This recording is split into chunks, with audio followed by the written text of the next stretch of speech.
I'm Sharon Betters, and you are listening to the Daily Treasure podcast produced by Mark Inc. Ministries. And we are wrapping up week 2 of Journey to Easter with the Women of the Resurrection, and we are taking a look at the life of Mary Magdalene. Today's treasure is from Luke 8, verses 1 through 4, and then from numerous passages in Matthew, Mark, Luke, and John. Among them were Mary Magdalene, Mary, the mother of James and Joseph, and the mother of Zebedee's sons. Mary Magdalene and the other Mary were sitting there opposite the tomb. After the Sabbath, at dawn on the first day of the week, Mary Magdalene and the other Mary went to look at the tomb. It's hard for us to fully grasp how limited women were in the days of Jesus. They were considered the property of men and had few rights. Women responded with joy to the radical way in which Jesus treated women. Many women followed him, which means he was their teacher, shepherd, rabbi. They traveled with Jesus and the disciples and provided for them out of their own means. More than one woman followed Jesus because he healed her of evil spirits and infirmities, as we read in Luke 8:2. And also some women who had been healed of evil spirits and infirmities. Mary called Magdalene, from whom 7 demons had gone out. Let's walk with Mary Magdalene and remember her story. Mary was from Magdala, a town in Galilee. She was probably independently wealthy because after meeting Jesus, she supported him out of her own means. We don't know when or how Jesus healed Mary, whether it was a one-time event or gradual. What we do know is that she was very, very ill. Today, we might label someone as demon-possessed because their behavior is bizarre, and we have no other explanation. In the time of Jesus, people often attributed any illness to the work of demons, including physical and mental diseases.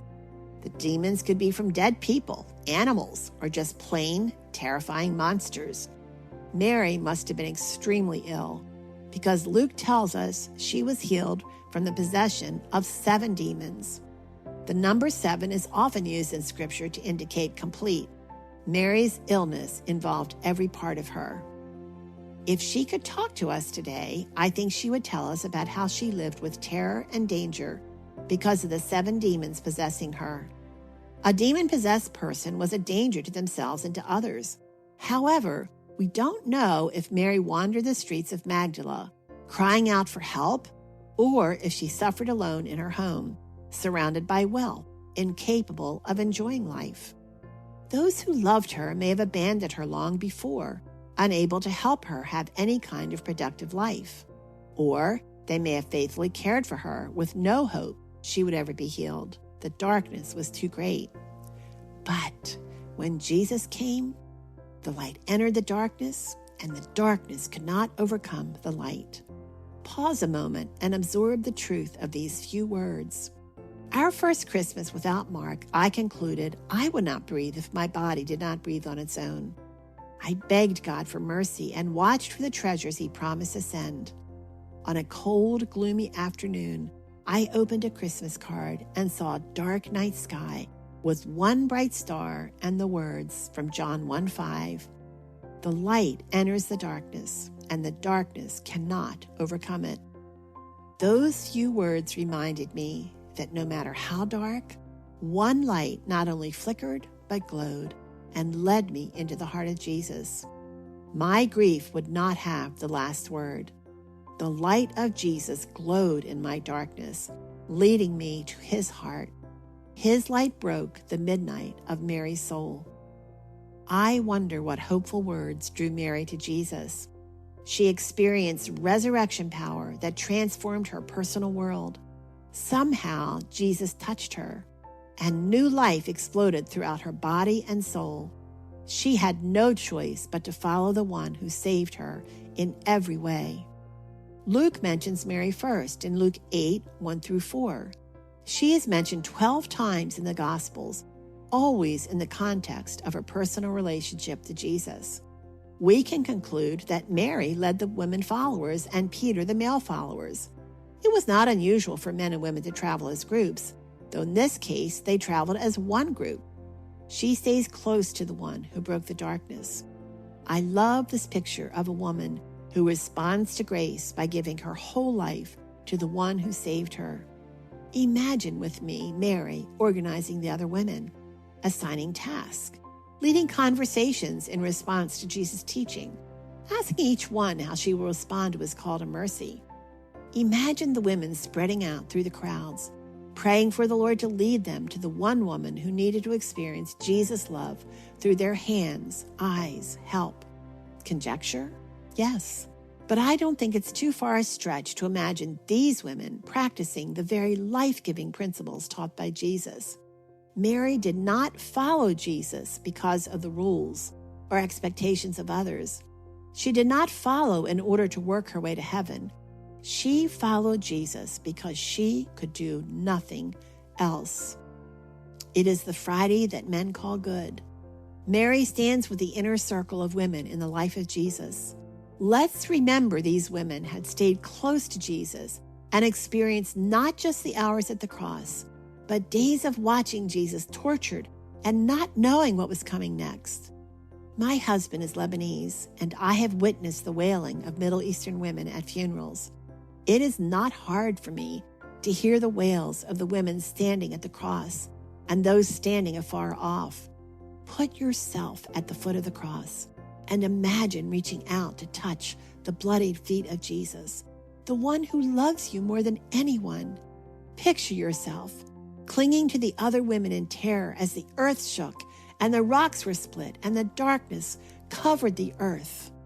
And Jesus cried out again with a loud voice and yielded up his spirit. And behold, the curtain of the temple was torn in two from top to bottom. And the earth shook and the rocks were split. The tombs also were opened. And many bodies of the saints who had fallen asleep were raised. And coming out of the tombs after his resurrection, they went into the holy city and appeared to many. When the centurion and those who were with him, keeping watch over Jesus, saw the earthquake and what took place, they were filled with awe and said, "Truly, this was the Son of God." There were also many women there looking on from a distance who had followed Jesus from Galilee, ministering to him, among whom were Mary Magdalene and Mary, the mother of James and Joseph, and the mother of the sons of Zebedee, Matthew 27:50 through 56. And then they watched as Joseph of Arimathea risked his own life and reputation to claim the body of Jesus. As evening approached, there came a rich man from Arimathea named Joseph, who had himself become a disciple of Jesus. Going to Pilate, he asked for Jesus' body, and Pilate ordered that it be given to him. Jesus took the body, wrapped it in a clean linen cloth, and placed it in his new tomb that he had had cut out of the rock. He rolled a big stone in front of the entrance to the tomb and went away. Mary Magdalene and the other Mary were sitting there opposite the tomb. I imagine the women gathered later that night crying, speaking softly, trying to comfort one another, trying to make sense of what happened. How many times did they go back over the words of Jesus and try to understand how his crucifixion fit into his teaching? How many sat alone too broken to speak? We too have seasons where life slams us and shock forces us to re-examine our own beliefs. These times confront us with a choice, just as the crucifixion confronted the followers of Jesus. Father, thank you so much for giving us a glimpse into what it was like for people who loved Jesus, for people who followed him faithfully, who served him, not out of fear, not out of obligation, but in response to grace. And Father, we pray that for ourselves, that today, as we consider what it must have been like, that horrible, terrible day at the cross, that we too will follow you, glad surrender to you because of grace. Friends, thanks so much for joining us on this journey to Easter with the women of the resurrection, and it's our prayer that we will each be encouraged by these women who are way ahead of us in life's journey, who have stepped over into heaven and are calling back that God is sovereign and we can trust him. And the resurrection gives us confidence that this world is not all there is. And that is one great reason we produce the Help and Hope podcast, because Every story is a picture of redemption, of how God uses the broken places in our lives to bring help and hope to others, as well as to draw us deeper into his heart. And today's Help and Hope podcast that I want to introduce you to is a conversation that I had with Pam Benton. And the title of the podcast is Caring for My Husband with Alzheimer's. Pam and I have been friends for a very, very long time, and her husband, Wilson, is just one of the kindest, gentlest, and men of the word that I have ever met. A student of the word, a preacher with excellence and beloved. But something was about to change in their lives as they looked forward to retirement. Pam started noticing small changes in her pastor husband after they had retired. Though Wilson had retired, he had agreed to serve as an interim pastor in another church for 18 months, but as it so often happens, 18 months turned into 5 years, and knowing Wilson, I don't blame that congregation for wanting him to stay. But Pam's concerns grew when Wilson started using notes for his sermons. Since both of their mothers had Alzheimer's, Pam and Wilson did not hesitate to get their doctor's opinion, hoping for a simple answer, but knowing Alzheimer's was not unlikely. In this conversation, Pam describes how a diagnosis of Alzheimer's has changed the direction of their plans for retirement, how important it is to get an early diagnosis, and the way the Lord has grown her faith.